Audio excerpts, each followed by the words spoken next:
This video is brought to you by Dr. Kristen R. Bromley's Guitar Method Book Series and Online Music Academy. Hi, I'm Dr. Kristen Bromley. Welcome to my online academy. I am delighted to be here helping you with playing the guitar. In this quick answer episode, I'm going over the minor seventh chords and how we play those chords as movable shapes, or bar chords might be another term. So I'm going to go ahead and dive in. I'll explain the chord first and then show you the voicings. If you just need the voicings, you can take a look over there at the right side of the board. So this is a minor seventh chord, but in theory terms, we call it a minor seventh chord, and this is why. So I'm going to use the key of C for an example, so C minor 7, because the key of C major has no sharps or flats, so we can sort of visually see how things are changed compared to the major scale and the major seventh chord and so on. So C, E flat, G, and B flat, those are the notes in this chord, C minor seventh chord. I'm going to use the Dorian scale to sort of explain. The Dorian scale, compared to the Ionian or the regular major scale, has a flatted third and a flatted seventh. So C major, and then the Dorian has root 2, flat 3, 4, 5, 6, flat 7, root. So these notes come right out of steps 1, 3, 5, and 7 of the Dorian scale. So the C is the root, or the 1. The E flat is the flatted third by comparison to the major scale, but it's a flatted third naturally in the Dorian mode. So it's the third step of the Dorian mode, which is a flatted third compared to the major scale. Then the G is the fifth step of that scale. B flat is the seventh step of the Dorian scale, which is a flatted seventh by comparison to the major scale. So, as I mentioned, the C is the root. That's because it's the starting pitch of the scale and it's the foundational pitch of the chord. It's the pitch that the other notes are based on. So E flat is a minor third interval above that root. That's what makes this a minor chord. If it was a major third, it'd be major. But if it's a minor third, it's minor. And that's what the first minor means in the theoretical name minor minor seventh. It means that we have the minor third, so it's a minor chord. Oops. There we go.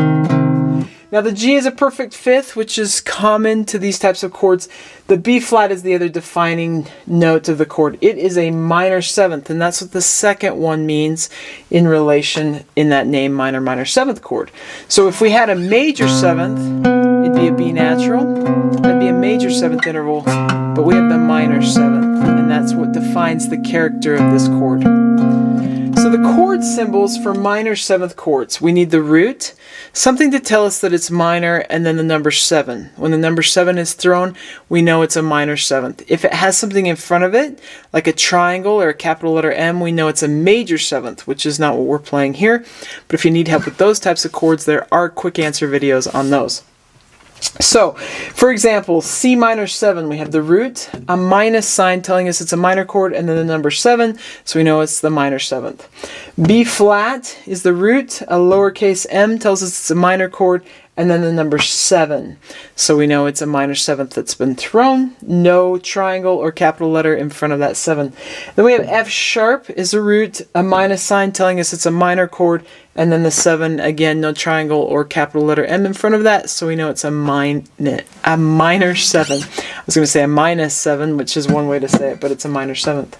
Okay, we'll take a look at how we can play these chords as bar chords or as movable shapes, meaning we need one shape, and then we can play it in all 12 keys all across the board as long as we maintain the integrity of the shape. So we'll look at this first one first, and I'm just going to do it right in the middle. So I'm going to go to the 6th fret. It's kind of the middle part of where we would play these chords, right in the center of the neck between frets 0 and 12.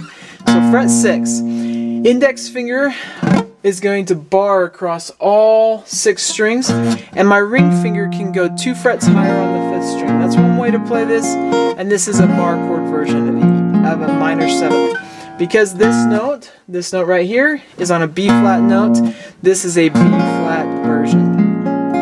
So now, to play any version using this one, all I need to know is what the notes are on this low 6th string. It starts on F at the 1st fret and moves up the chromatic scale. If you need more help with that, there are quick answer videos on that.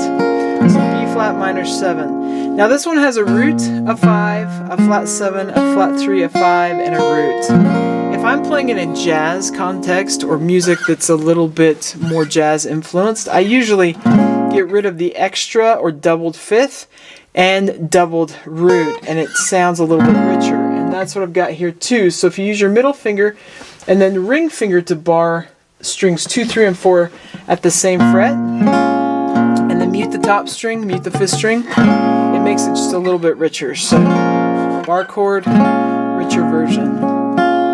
So my middle finger and then my ring finger bars those 3 strings. This has the root, flat 7, flat 3, 5. That's how that's voiced. We also have another option where our root is on the 5th string. So I'm going to use the 6th fret again. Index goes there. I'm going to bar across the top 6 strings. Middle finger on the 2nd string goes 1 fret higher than that bar. Ring finger on the 4th string goes 2 frets higher. The rest of the notes are captured by the bar. And then we mute the 6th string. So this one goes root, 5, flat 7, flat 3, 5. If I want this one to be richer, I don't play that top string and I'll just stick to the inside 4 in sort of that jazz context. And then I don't play the 6th string. Now, because this is an E flat note, where that particular part of the chord is placed, then this is an E flat minor 7. And if I move down a fret, it's a D minor 7. So down here at fret 1 is B flat or A sharp, and then fret 2 is B minor. So C, C sharp or D flat, D, D sharp or E flat, E, F, F sharp or G flat, G, G sharp or A flat, A, and so on. That's how that works. Hope that helps with minor 7th chords. I love playing minor 7th chords, and I love playing the other types of 7th chords. So lots of quick answer videos to help with the different types of 7th chords that are out there that you run into from time to time in pop and folk and country and rock and so on, and that we play all the time in jazz music. So lots of quick answer videos to help if there are other chords you need help with. Keep having fun with that guitar playing, and we'll catch you again. If you found this video helpful, please hit the like button and subscribe to the channel. For more in-depth lessons and to progress through a free guitar course, check out my Guitar 101 series on YouTube and my guitar method books, which all come with access to hours of in-depth video lessons. You can find more information about me and my products at KristenBromley.com. Take care.